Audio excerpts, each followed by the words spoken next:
Devenir entrepreneur en Afrique. Voici 4 manières pour devenir entrepreneur en Afrique. L'entrepreneur est celui qui gagne de l'argent et paie les gens qui travaillent avec lui.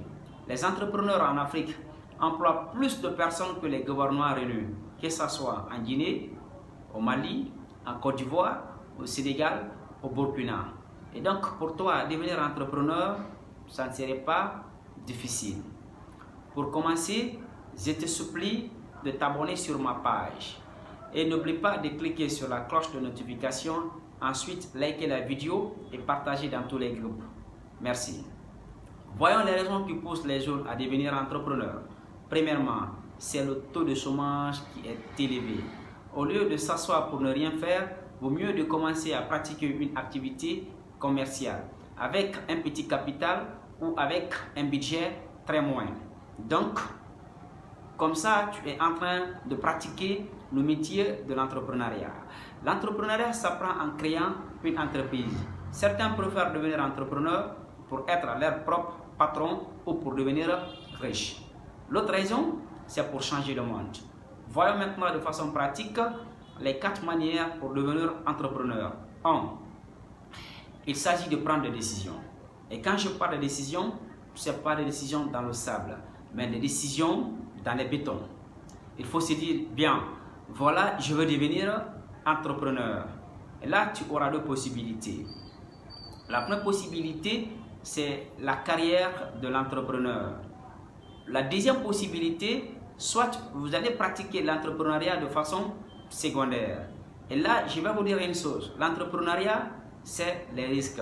Et c'est ça même sa définition. L'entrepreneur, par sa définition, c'est les risques. Certains préfèrent dire que je ne peux pas devenir entrepreneur tant que je ne terminerai pas d'abord d'éliminer tous les risques.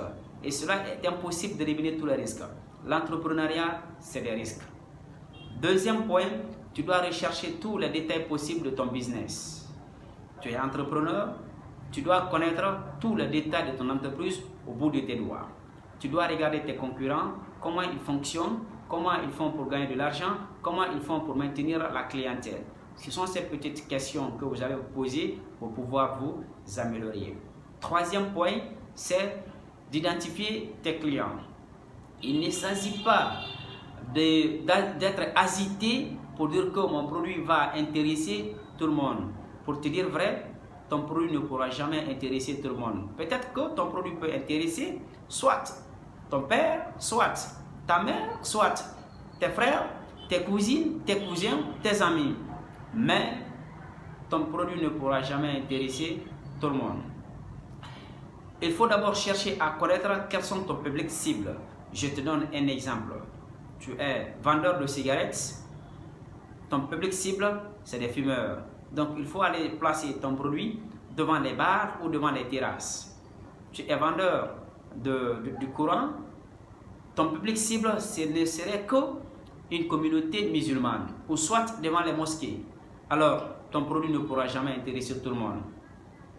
Quand tu cherches à connaître ton public cible, tu sauras où placer ton entreprise. Donc, voilà pourquoi ton produit ne pourra jamais intéresser tout le monde. Le dernier point, c'est d'établir le réseau. Le réseau t'aide à avoir des clients, à avoir des partenaires. Tu vas établir le réseau sur Internet ou soit dans les formations. Les réseaux, je ne sais pas si ça existe dans d'autres thèmes, mais ce sont des thèmes de l'entrepreneuriat. Alors, c'est pour t'aider à t'améliorer. Merci d'avoir regardé la vidéo. Merci et n'oubliez pas de vous abonner sur ma chaîne.